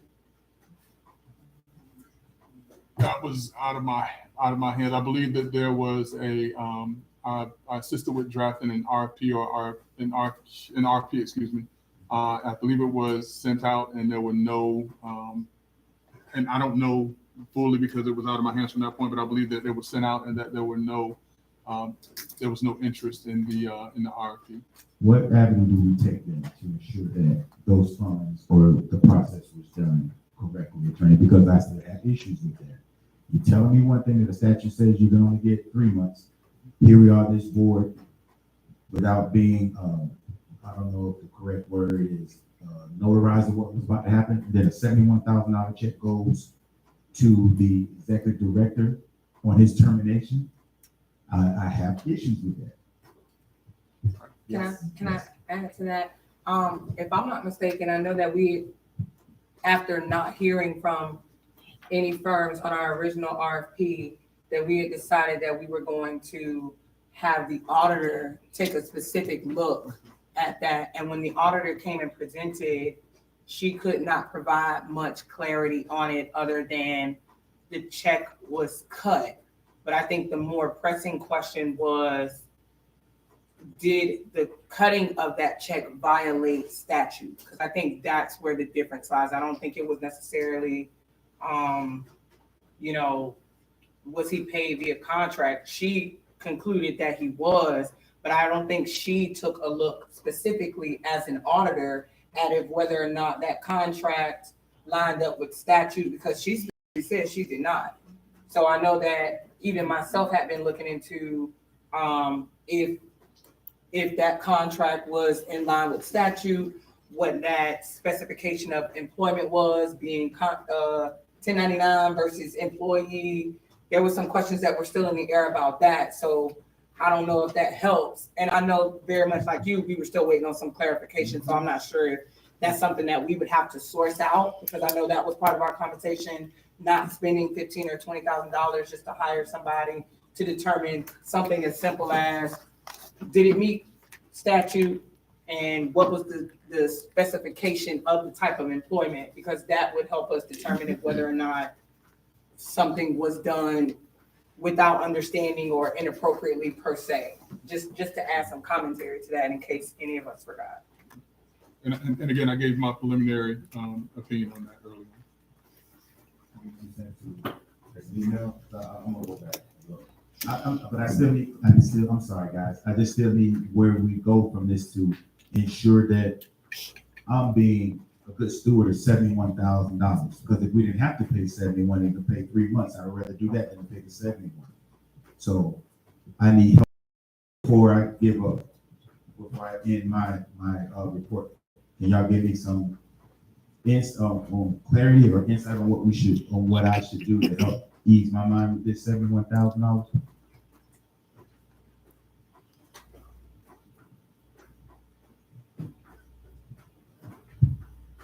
Are you finished? Name drops, crickets. No, I need an answer, and I'm What is- finished. I what need is an your answer. specific question? The question is, was the $71,000 check cut, followed the process? And if it did, then how can a statute says you can only get 3 months and we sign a check for 7? So that means someone overstepped their boundaries and signing a $71,000 check without going through the process of saying, okay, we can do this, we can do that. Okay, here you go. I mean, I think it's just a matter of you did receive the answer, you just didn't like it. What was the answer? The auditor who looks at the process and procedures that were taken, that's exactly what she did as a request.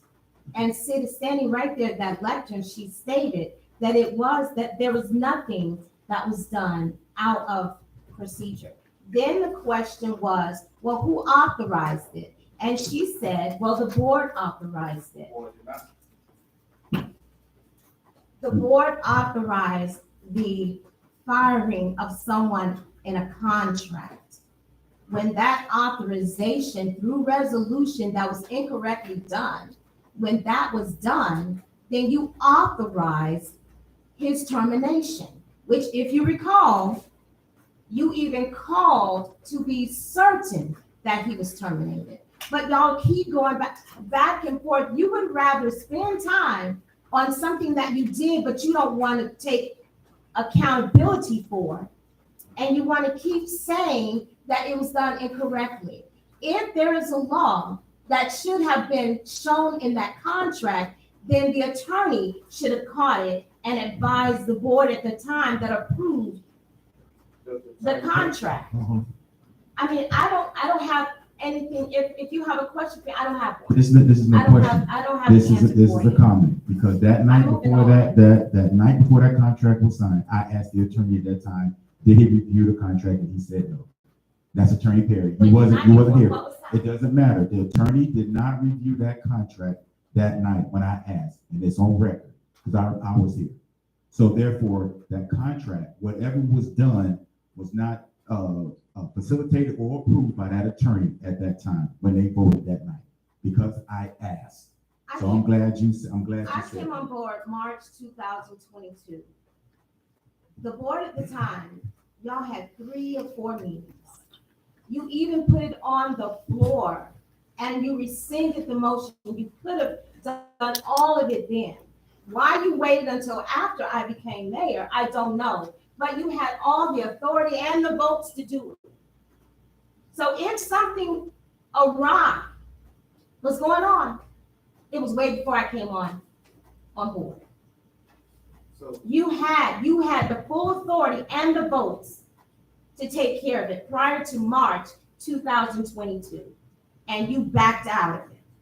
And it's in the minutes. So go ask those questions. And when a contract is written, read it. Hold on. Yes, I'm I'm still done. have the floor. I have nothing else to say. Board, I want an investigation done. And since this chairman would not take the stance, do I have to put a motion on the floor? Do I have to, because we got $50,000 we was gonna put into landscaping. So we can take 10 or 15 to get this investigation done to ease my mind on this $71,000. Since the chairman doesn't want to feel like it should be put off on someone else. No attorney took it. What are you talking about? You can- Board, you received your answer. You didn't like it. You have it. Yes, director, and then we're ending this. So, for clarity, the auditor that night said that she didn't know of the Florida statute. I then went to Attorney Shepherd and talked to Attorney Shepherd, and Attorney Shepherd said that the auditor should know that there's a statute out there and that she was definitely wrong. So that's point number one. Point number two, we did vote to end the termination of that contract. Point number three, we did not authorize $71,000 to be paid out. So that's two different things, Chair, and you can't lump them together and say, okay, we authorized that. We did not authorize $71,000, because I would tell you, Chair, I'm going to request from you for tomorrow on the documentation where the motion was put out there, moved and second, and what was the vote? For And the $71,000 to be paid out. And I'm gonna tell you to read your resolution that you presented.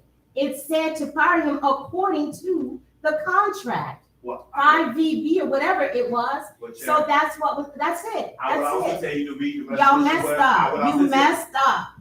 Chair, you take it I know. personal, but I'm Chair, not. I'm I ready would to go tell, home. Chair, I would also tell I'm ready to you, go home. I would all, we doing the business of the people.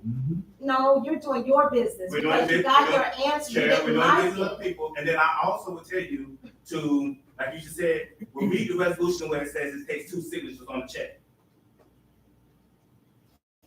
Crickets. Attorney Jackson, I will be contacting you to see what steps that I need to go Well, to get this done. well, Thank you, I Attorney think we Jackson. just make it easy. Let's just send it to the state attorney then. Let's just send it to the state attorney and let him say, can we do that, attorney? I'll be the chair of that. We've already covered If you this. instruct me on how to do it, I'll send it to the state attorney, since it wants to be, with the state. All right, with that being said, I move for adjournment. So, Second. It's been moved in second. All in favor, say aye. Aye. Aye. All opposed? We are adjourned. It is 8:39. Yeah.